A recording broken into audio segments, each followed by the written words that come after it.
अस्सलाम वालेकुम। चलें जी, हम आज अपना एक न्यू चैप्टर स्टार्ट करते हैं जनरल सर्जरी का, एनेस्थीसिया एंड एनाल्जेसिया। सो अब हम स्टार्ट करते हैं जनरल एनेस्थीसिया। सबसे पहले जनरल एनेस्थीसिया वैसे दो टाइप्स का होता है, एक जनरल एनेस्थीसिया, एक लोकल। ये इसकी ब्रॉड क्लासिफिकेशन है। आगे लोकल की फिर फर्दर टाइप्स भी हैं। सो ब्रॉडली क्लासीफाई करें तो एक जनरल, एक लोकल। सो जनरल एनेस्थीसिया जो है ना, इसमें हमने एक ट्रायड मेंटेन करनी है, तीन चीज़ें। और वो तीन चीज़ें क्या हैं? एक है अनकॉन्शियसनेस, जिसको एमनीजिया कहते हैं, मतलब बेहोशी। एक है एनाल्जेसिया, मतलब दर्द ना हो। और तीसरा है मसल रिलैक्सेशन।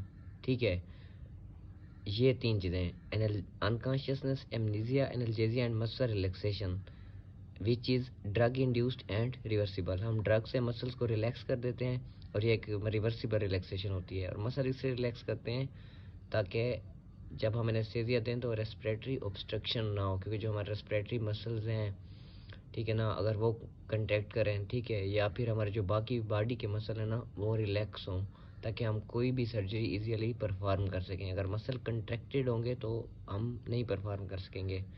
सो तीन मेन मोटिव हैं जनरल एनेस्थीसिया के। एक हमने अनकॉन्शियसनेस, दूसरा एनाल्जेसिया और तीसरा मसल रिलैक्सेशन। इन तीन चीज़ों को मेंटेन करना है। अच्छा, तो एक जनरल है, जो लोकल है उसको रीजनल भी कहते हैं। रीजनल एनेस्थीसिया क्या है? इसमें only part of body is affected, patient remains conscious. एक तो पेशेंट कॉन्शियस होता है इसमें, जो कि जनरल में नहीं होता, और बॉडी पूरी इफेक्ट नहीं होती, एक पार्ट इफेक्टेड होता है। हमने जिस पार्ट की सर्जरी करनी है हम उसका ही मतलब एनेस्थीसिया देते हैं। जबकि जनरल एनेस्थीसिया में पूरी बॉडी इफेक्ट होती है, पूरी बॉडी पे एनेस्थीसिया का इफेक्ट होता है। सो जनरल एनेस्थीसिया क्या है? It is drug induced reversible state characterized by triad of unconsciousness, analgesia and muscle relaxation. ठीक है। सो अब हम फर्दर पढ़ते हैं जनरल एनेस्थीसिया के फेजेस। तो इसके तीन फेज हैं, एक इंडक्शन है, दूसरा मेंटेनेंस है, तीसरा रिवर्सल और एक्सट्यूबेशन है। अब हम इंडक्शन की बात करें ना, तो इंडक्शन ऑफ एनेस्थीसिया का मतलब है पेशेंट को putting the patient to sleep. अब इंडक्शन हम आईवी इंडक्शन भी कर सकते हैं, इनहेलेशनल इंडक्शन भी कर सकते हैं। आईवी ड्रग जो मोस्ट वाइडली यूज होता है वो प्रोपोफोल है। पहले थायोपेंटिन होता था, लेकिन अब प्रोपोफोल यूज होता है। प्रोपोफोल का क्यों फ़ायदा, हमें ये क्यों देते हैं? क्योंकि इस रैपिड इंडक्शन है इसकी, और रिकवरी भी रैपिड है। अगर हमारा मतलब एनेस्थीसिया फेल होने लगे तो पेशेंट रिकवर भी रैपिड हो जाता है। ठीक है, और इसका कोई हैंगओवर इफेक्ट नहीं है, कोई खुमार नहीं होता, पेशेंट को स्लीपी नहीं होता बाद में। So no hangover effect, rapid induction, rapid recovery. इस वजह से प्रोपोफोल आईवी इंडक्शन में मोस्ट वाइडली यूज होता है। अदर कौन से एजेंट्स यूज होते हैं इंट्राविनस इंडक्शन में? एक कीटामाइन है और दूसरा इटोमिडेट है।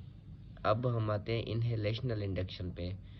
ठीक है, आईवी इंडक्शन तो हमने आईवी लाइन के थ्रू देनी होती है, और इनहेलेशनल इंडक्शन ये गैसेस जो हम इनहेल करवाते हैं, इनमें से एसोफ्लूरेन है, हेलोथेन है और सीवोफ्लूरेन है।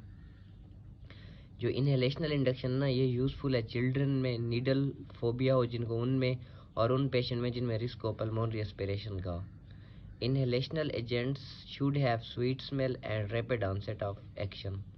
अब इनहेलेशनल इंडक्शन में जो ड्रग मोस्ट वाइडली यूज्ड होता है, जो ड्रग ऑफ चॉइस है, वो सीवोफ्लूरेन है।